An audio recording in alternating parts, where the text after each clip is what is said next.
It's the last day of the offsite. The meetings were productive, the energy was contagious, exactly what the team needed. The CEO pulls you aside to say, "Thank you, this was next level." And you smile because it felt that way to you too. You found the secret to delegating the logistics so you could focus on shaping your team's experience. You used Offsite. They handled the venues, the negotiations, the logistics, and together you created an experience that will move your business forward. Sound too good to be true? It's actually within reach, and it can even save you money. See how at leaderassistant.com/offsite.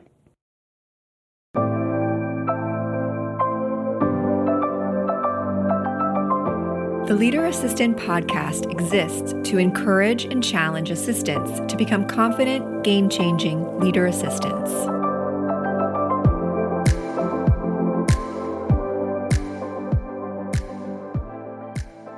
Hey friends, welcome to the Leader Assistant podcast. It's your host, Jeremy Burrows, and this is episode 370. You can check out the show notes for this conversation at leaderassistant.com/370. That's leaderassistant.com/370. Today, I am excited to be speaking with Jana Franklin. Jana is the owner and president, CEO Concierge is the business. Is that right? CEO Concierge, yes. CEO Concierge, yep. And it's CEO Concierge virtual assistant that provides a wide range of services, including administrative support, scheduling, email management, social media assistance, etc.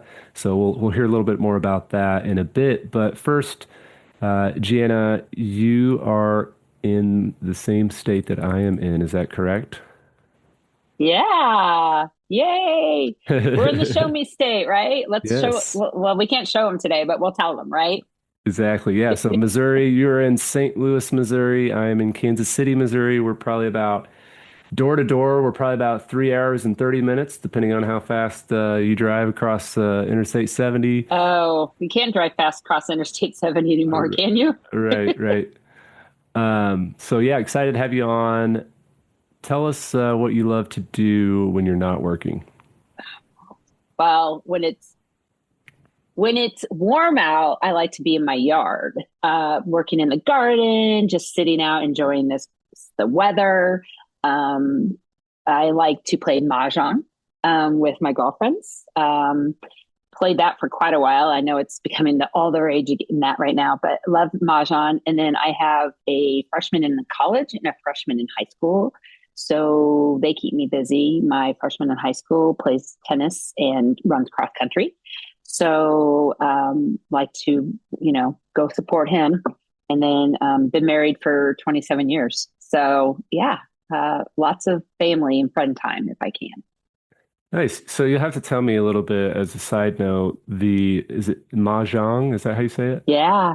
So I noticed that I think my executive's family is getting into it a little bit. I have no idea. I haven't seen nobody I know is getting into it. I just saw something. I was like, what is this game or something? So what is it? What's like the TLDR there? Yeah. So it's a Chinese tile game. And it's really supported. It's supported out of New York for the States. They do a card. It's the playing card. It is tiles. I should know more about this. My mother could tell you all the rules and everything, but my mom taught me. She has taught a ton of people. She has taught me and my girlfriends here in St. Louis. So we try and meet at least once a month to play. And it you can bet. We don't bet in my group, but and it's like quarters and nickels, right? And it's comparable. Like if you know pitch or euchre or there are suits, but the suits are BAMs, cracks, and oh my gosh, I just forgot the other one. BAMs, cracks, and dots, and you try to win your hand.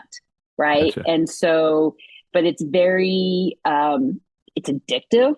You can play it online. You have to pay for it online, but it's addictive and I'm very competitive. But I love to see people win mahjong hands. You can,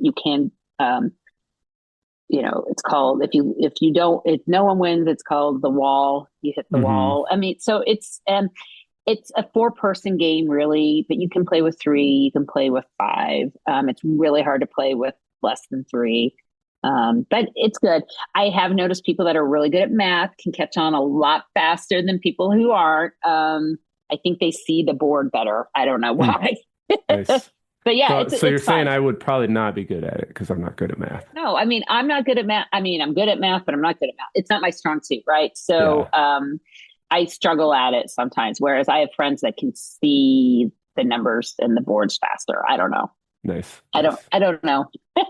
Cool. It's I'll fun. definitely have. I'm sure I'll learn more about that soon if it's getting popular too. So, Yes.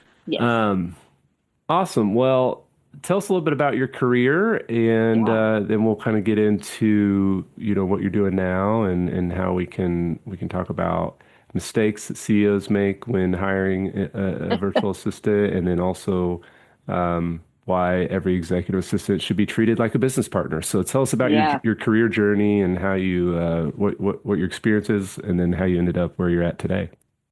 I preface it with saying, learn from my costly mistakes. Learn from me, my costly mistakes, so you don't have to go through the costly issues. So I actually, my degree is in fashion merchandising. I am a former corporate handbag buyer for small leather goods for what used to be May department stores, which was Famous Bar, Lord and Taylor, Hex. There were 7 chains. They were based in St. Louis, Missouri. And I severanced out when Federated Macy's bought May Company in 2006, which was perfect. My husband and I at the time were getting ready to open our 3rd Fantastic Sam's franchise hair salon. And it was perfect because we were at the point where we thought we might want to start a family. Like, things were just changing in our lives. And so we opened another franchise, Fantastic Sam's. We opened a total of 5 within 5 years. And then I had our first child. And then in 2010, a friend of my husband's was talking to him about Jimmy John's franchises, which was based in Champaign, Illinois at the time, and how much money these Jimmy John's made, and this was so great and so forth. So we went over to Champaign and we drank the Kool-Aid, and we bought into the franchise in 2010. We opened our first store in 2011 when I was 7.5 months pregnant with our second, and proceeded to open a total of 6 within the next 5 years, and about died. A lot of growth. Like I said, learn from my expensive mistakes. And then in 2017, really came to a mental, emotional, everything halt. Told my husband he needed to come in and run the companies, and I needed to take a break. And so did, and then I came back in right before COVID, big mistake. And then realized at that point, like, I am not good at everything, even though I want to be, I'm not good at everything, nor do I want to be good at everything. And I want to spend my time where I like to be. And so COVID hit about the same time. And that's when I realized, okay, I need to be in my stores, and everything else that I was doing that I wasn't really good at, I needed to bring in someone to help me. And so that's when I brought in a virtual assistant to really work on the things that I was not good at. And that way I was allowed to be in the stores where I actually did better, right? My business grew during COVID. It did, a lot of people can't say that. Now, I say that Jimmy John's grew during COVID. The hair salons got shut down because they were not considered essential. And so I had 2 big dichotomies going on, where one was like, going gangbusters, and the other one was like, my people were unemployed. So it was just a very emotional, but at the same time, that's when we brought in the virtual assistants as well, and to help me in the Jimmy John's companies. Wow. And so it just really has transpired. really realized, and I also turned 50 in there. So I think I also was like, don't spend time anymore doing things that I'm not good at, nor do not benefit my company, myself, my family, my friends. Like I have to be being productive person of society. And so that for me is kind of where I'm at today. Is like what can I do to grow our companies, grow me as a person, be supportive as a parent, and so forth. And so that's really where the invention of CEO Concierge came into play, because in talking to my friends who are also business and entrepreneurs, they were like, Jana, you've got something here figured out on the VAs, on the virtual assistants that you really need to bring out to other entrepreneurs, especially women. And that's where that really kind of came into play, because I think, and I've noticed this more after being in CEO Concierge for 2 years, is that women are very relationship driven and men are more tactical. But the other thing is I think because, and I'm not saying all of us, but we're running our households, we're running our companies, we're running ourselves, we're overwhelmed, but we also want to be perfectionists. And so that's where I think a lot of the control and overwhelmness comes from. And so really playing into that, at least with the female entrepreneurs, to really understand, like, you don't have to do it all. Mm-hmm. And this is why. Yeah, that makes sense. Awesome. So you started CEO Concierge. You have like a team of contractors essentially that you provide, or how does that work? Well, we became a Philippines entity in May of 24. So all of my employees in the Philippines all my staff in the Philippines are part of the entity. They are employees.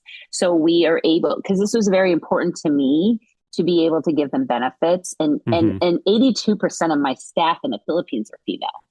And a lot of them are mothers. And so I really wanted to make sure that they felt that, well, all of them, that they had my support and the growth and the professional development that they need and want as well. And so that's why we did go in and establish as employees. Nice. So what is I ask all my guests what topics they'd like to discuss, before diving in. And one thing that you provided, I thought was pretty interesting. You said the $100,000 mistake that most CEOs make when hiring their first virtual assistant. And so talk through that big mistake that most CEOs make.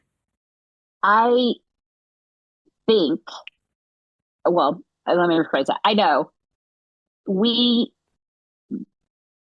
there's this thought process that a virtual assistant is going to come in and be able to take over and help that person from day one, knowing everything they should know. And no one no one brings in an employee that way, right? Like if I was to bring in a manager in my restaurants, I've got to train them. Like They don't know everything. They don't know my core values are, as a company, they don't, so on and so forth.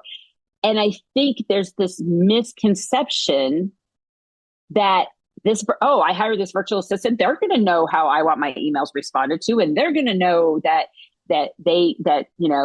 Susie has to she's always out of the office by 3:00. They know this. And so there's this level of frustration that comes over from the CEO and or the client, that they don't know what they're doing. And it's not that they don't know what they're doing. It's that no one has taken 1 hour, 30 minutes. We do an onboarding call with them.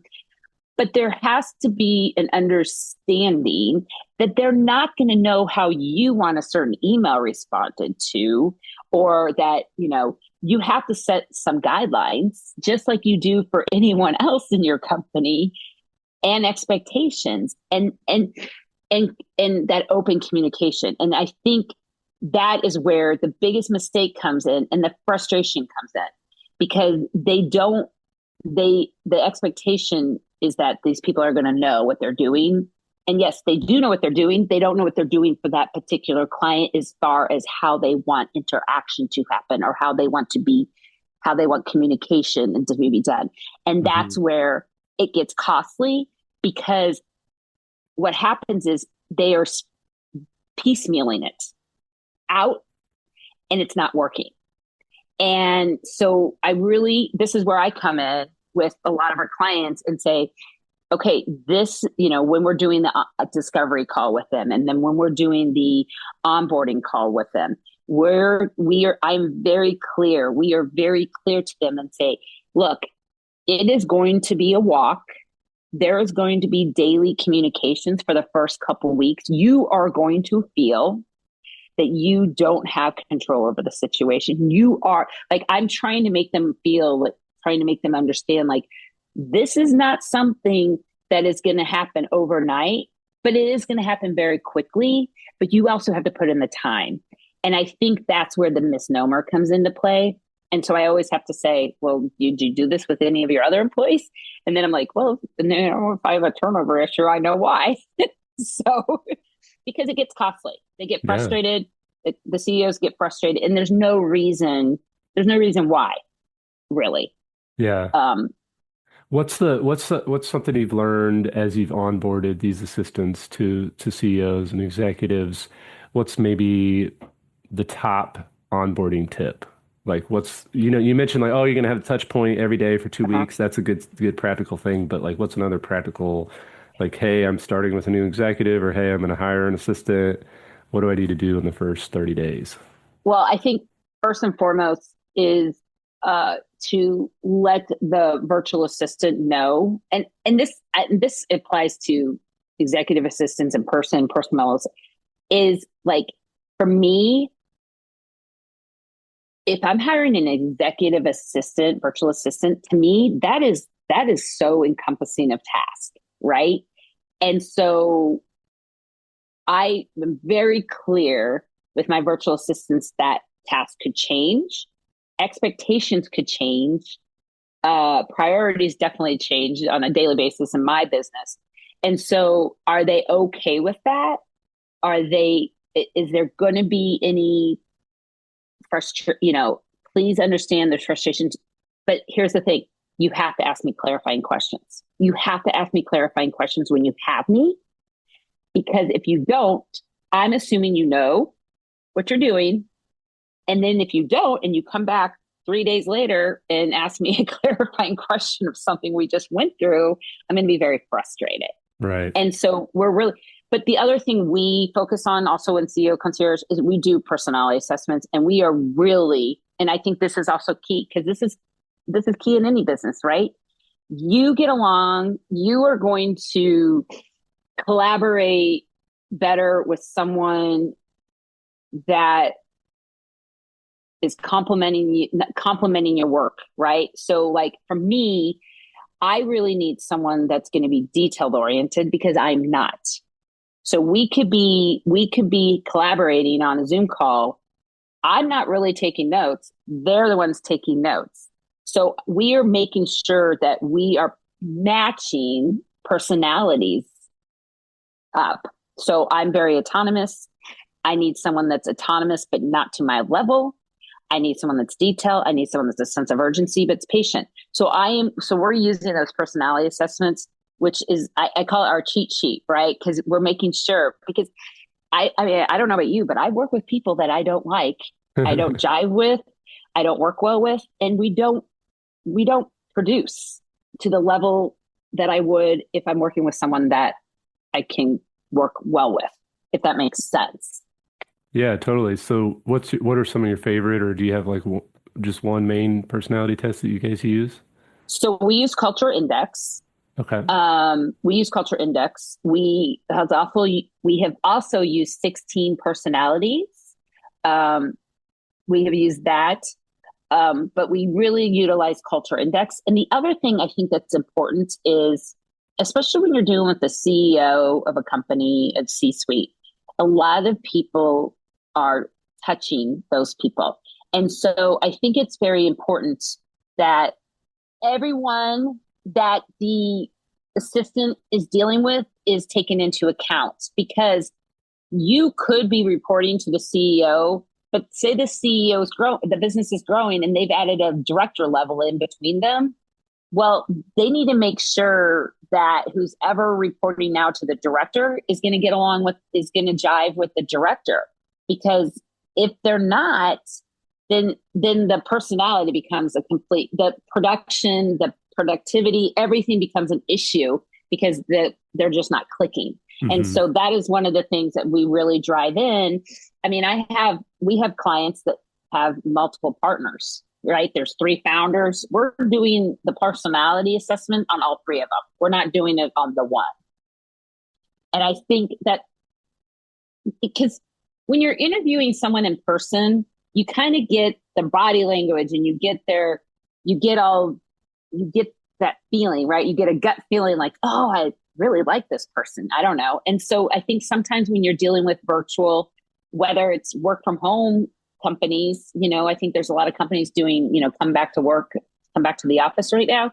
I think you lose a lot of that. And so this is just another step to make sure it happens.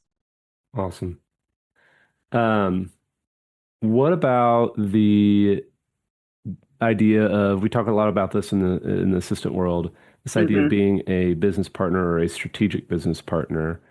And, you're obviously working with the executives and trying to encourage them and encourage them to treat their assistant as a business partner. Tell us a little bit about how you maybe present that business case to these executives, how you help the assistants, own that and lean into that and see themselves as strategic partners. I think it's very important. I think getting your ideas, brainstorm, how different, getting outside the box.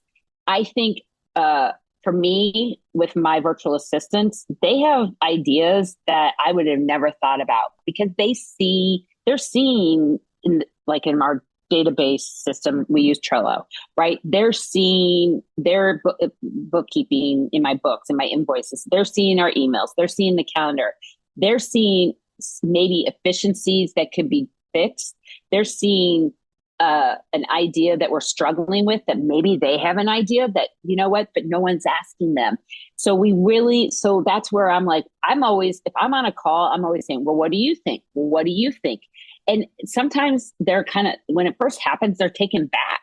They're like, what do you mean? What do I think about this idea? Like, this is your company, right? And I'm like, no, but you're engaged. You're seeing stuff. You probably have an idea. Number one. Number two, you know what? They talk to each other in our company, the virtual assistants. There might be something going on at a company, or I might see something, and I have a firsthand to it, but I might see like something that might be working at a company. And yeah, we're going to talk to that client, be like, hey, this is awesome. Do you have any qualms? Do you have any confidentiality? Do you mind if we share this, because this might work over there? Like, it's not a competition, whatever. I'll use an example. I have a client who had this recruiting process that was dynamite. And I, as for the Jimmy John side of it, was like, we need to do this, right? And so we went to the client and I said, I don't know what you're doing, but can I talk to your VA? Can my VA and your VA talk and figure out if this is something I can institute over here? And she was like, sure, no problem, right? She's in Vegas and I'm over in St. Louis and there's no competition. And so they did. And then they got it figured out and they presented it to me and we launched it. And let me tell you, it made a huge difference. But I didn't have to do anything. And I mean, so they're bringing stuff together that they're seeing and hearing from other things that cut down on, help with my efficiencies and help with my profitability. And so I think that's where I say bringing them in as a partner is making sure that you're including them, because I think that they see things that you're not thinking of, because you're in the well, right? You're in the trenches. Yeah. So I love that too, because, those listening either are part of a assistant team at their company, Mhm. or they're not like me. They might be the only assistant in their company, but that's why I have the leader assistant community, leader assistant resources, so Mhm. that they can reach out and connect with other assistants. Because part of being like you mentioned, a business partner is, hey, you know what? I am aware of what's going on in this industry. I'm aware of what other assistants are doing with their executives and with their teams, and I'm going to go learn and network and grow from that interaction with peers. And so just being able to put yourself out there and connect with other people, and be willing and open to hear, how are you being treated like a business partner, and how are you helping your executive see you as a business partner, is great, super helpful. Yeah. I mean, the productivity, you got to be proactive, right?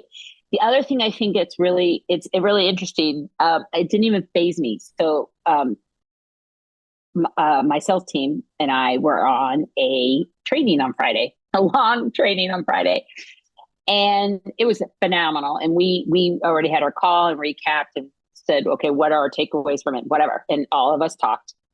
And the virtual salesperson that was on the call sent me an email, and she's like, hey, is there any certifications that came out of that training? Because I would love to be able to include that.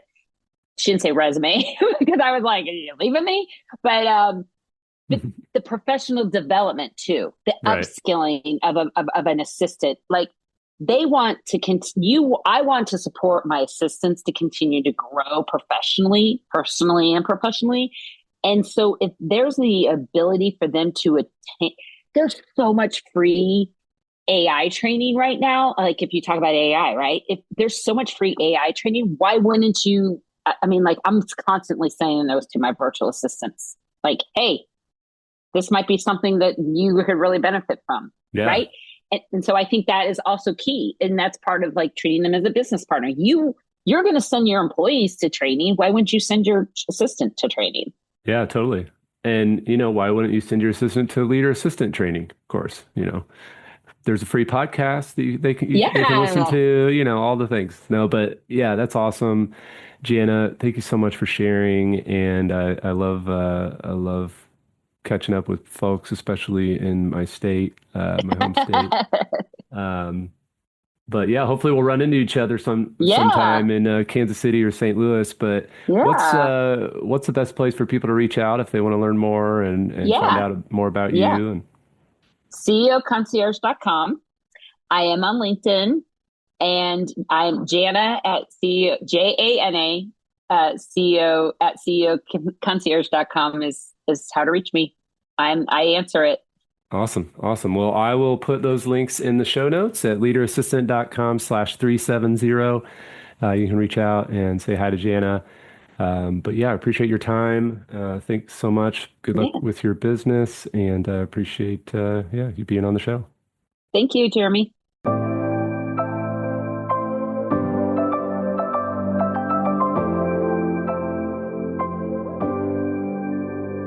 Please review on Apple Podcasts.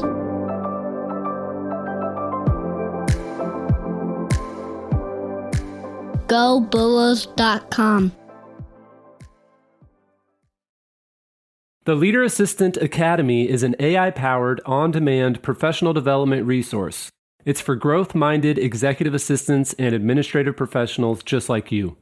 When you enroll in the Academy, you get access to the Leader Assistant course plus streaming access to the audiobook. The course includes video lessons for each chapter of the Leader Assistant book, as well as the entirety of the Leader Assistant workbook study and discussion guide. Additionally, you get access to my exclusive Academy newsletter where I share thoughts on the state of the administrative profession, behind the scenes of my business, and sneak peeks at upcoming projects. Your enrollment also includes a one-on-one 25-minute coaching session with yours truly. But my favorite part of the Academy is the AI agent, which I've named ACE. ACE is the only AI agent on Earth trained on the Leader Assistant book, workbook, course, and Academy newsletter. So if you need guidance at 2 a.m. on a Thursday because you have a big meeting coming up with your executive and you want to ask for help, you can log on to the Academy, interact with ACE, and this AI agent will help you along your journey, guiding you to specific resources that are actually helpful in that moment. To find out more and enroll in the Leader Assistant Academy, visit leaderassistant.com/academy.